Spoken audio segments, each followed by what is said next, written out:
Hi, and welcome to this video on working with events in the Edge DevTools. I'm Andy Stearns. I'm a program manager on the developer tools in Edge and IE, as well as developer tools for HTML and JavaScript applications in Visual Studio. And today, we're going to be talking about how you can use some of the features in the dev tools that ship in Edge to better debug applications to make use of events. Like, I'm pretty sure all of you have created websites or web apps that make heavy use of events, be it system timers, user input, and stuff like that. And so these are a few tips or a few features in the tools that I think can make your life as a developer a bit easier for having to know them. So it's a simple demo, and the goal of today's video is really just to get across some features in the tools that can make you more productive, and hopefully make it so you pull out less hair next time you have to debug some events. So we're going to skip right to the demo. So I've got a pretty simple page here. It's just got a button, which has an event handler, and then a little area where it has a mouse move event handler that will update. So the first tool I'm going to show you is something in the DOM Explorer, which might not be where you think about for events. But one of the big challenges of events, certainly for me, is that the DOM, or how should you say, web applications are almost separated. You have the DOM, your markup tree, your HTML. It's obviously driven by JavaScript. But the link between that markup tree and your JavaScript can be quite distant. You know, obviously, people don't use inline handlers like onClick equals foo anymore. So instead, you have add event listener and stuff like that in your JavaScript code that's attaching up to elements. But using templating and all sorts of other techniques, it can be quite hard to take a given element in the page and then go find the piece of JavaScript that's handling the event for it. You know, the place where you want to set a breakpoint, the place where you want to debug. This is especially true in a complex app where there's many people working on it, or simply if you're having to debug someone else's code or code you haven't seen for a while. Like, the traditional way, of course, is you go to your search and you look for the get element by ID, or, you know, if you're using jQuery or whatever, the selector that matches, and try to find the JS that wires it up. That's a bit cumbersome. So one of the features in the tools is a tab on the right-hand side here called Events. And if you zoom in, what you can see is it shows a list of all the events that are wired up to that particular element. So whatever element you have selected in the DOM Explorer, this tab shows you the events they're listening for. Firstly, at the top, it says the event type. So in this case, it's click. Now, of course, you can have many events handlers wired up to an event. And, you know, libraries can add up their own. So could a third-party code running your application, etc. So these will all be listed here. And you can see the name of them. So if you were nice enough to name, rather than just doing an add event listener in an anonymous function, you'll see the name of it. Of course, you'll see the line of code where it comes from, and you can click on that and go to it. The other piece of information you can see is you can see if it's set at the capture phase or the bubble phase. So for a bit of a reminder, capture phase is essentially when, say, a mouse click happens, like I click on that button. What will happen, of course, is the event gets dispatched from the top of the document down to the handling node and then back up. So the first way on the way down is capture or tunneling, depending on the platform, and then after that is bubbling. So this, of course, determines this use capture, which is the third parameter add event listener that you might not have used that often. It really determines when you get the event, like if it's before other people or whatnot. And that's shown here. And that's actually one of the few places this is shown.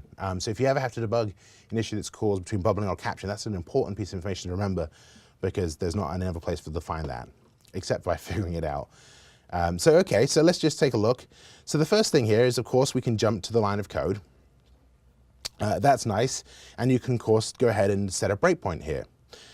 So, but with events, another problem might be, of course, is that if you use a language or a library to bind this, where unfortunately it's still going to show you like the jQuery location where it's bound to. So what you might want to do instead is use an event breakpoint. So what an event breakpoint is it's something that breaks on your code that's handling the event. So normally breakpoints are all about code locations. You say something like line default JS, line 50 or whatever, break when you hit that piece of code, when that statement executes. These breakpoints, though, are all about when this event fires, break in whoever's handling this. So that's great, especially if there's other people's code and all sorts of other stuff. And you get at this feature in the dev tools by, in the breakpoints window on the top right here, you can see a bunch of different options. And the first one here is an event breakpoint. So if I look at that, what will happen is you prompt with this little dialog to select the event. So in this case, I could go for mouse events, and that's like a grouping of various mouse events like click and double click. Or of course, you can choose the individual event you're interested to, and I add click. You could also set a condition. So if you're familiar with conditional breakpoints, this will make a lot of sense to you. But if you're not, conditional breakpoints are really just pass me an expression, and we evaluate the expression. And if the expression evaluates to true, it breaks, otherwise false. So that's if it's false, it doesn't break. So that's really powerful if you obviously have very noisy breakpoints. So traditionally you use conditional breakpoints in loops and stuff like that, or when you're looking for a specific value to change. It's worth keeping in mind, of course, that event breakpoints happen before your code runs, because we're stopping on the code that's about to execute. So if you have like an argument, like passed into the event and stuff like that, that doesn't exist. And you have to use arguments, the arguments parameter that exists for all events.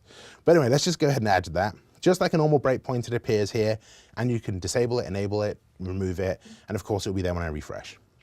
So now when I click, what will happen, of course, is I break on the line of code, and you can see here that there's this little text explaining why I've broken, because you can have many reasons to break, and so this says, hey, we're breaking on a click.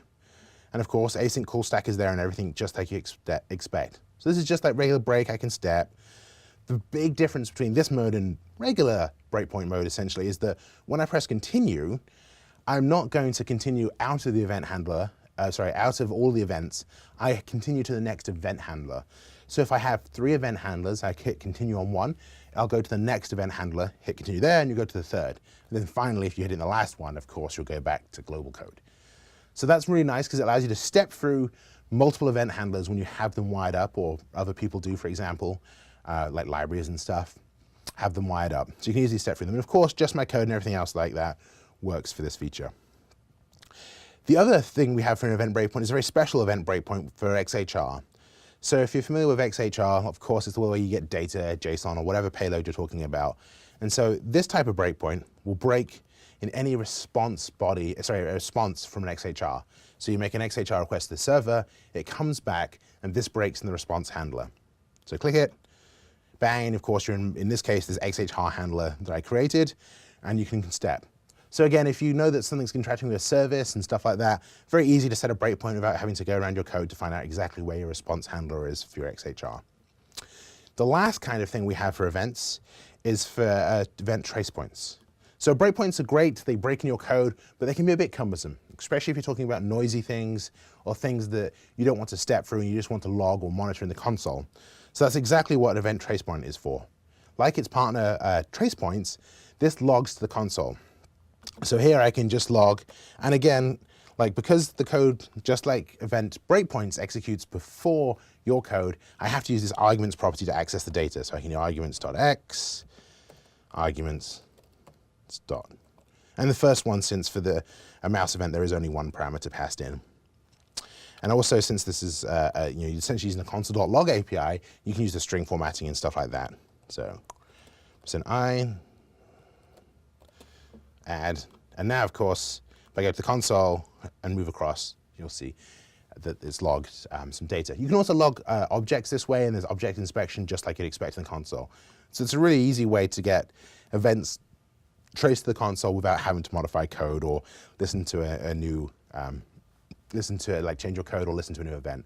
That's also interesting if you ever want to just log, for example, very quickly the arguments parameter itself and see what options are available. You can just go ahead and log and inspect, just like you would normally. Okay, so that covers some tips for working with events in the Edge developer tools. Firstly, event inspection in the DOM Explorer.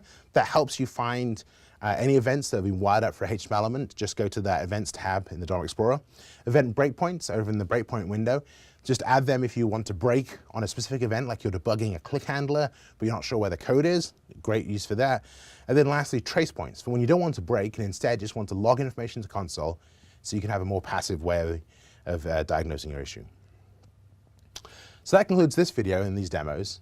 So if you're interested in finding out more, you can follow us on Edge Dev Tools, and we have twice weekly tips or GIFs that tell you how to use the tools. You can, of course, tweet to us at Edge Dev Tools, and we're always happy to answer questions and hear what you guys are up to. And of course, you can vote on features for us over on User Voice. We really value your feedback, so please go for User Voice, vote on things you think are valuable or you would need in your scenario, and if they're not there, just add them and vote on them. Lastly, if you're interested in more, we have the documentation up on MSDN, and you can find this at edgedev.tools, which will redirect. And then lastly, you can always reach me on Twitter at Andy Sterland, and I'm more than happy to answer any questions you might have. So thank you for watching this video.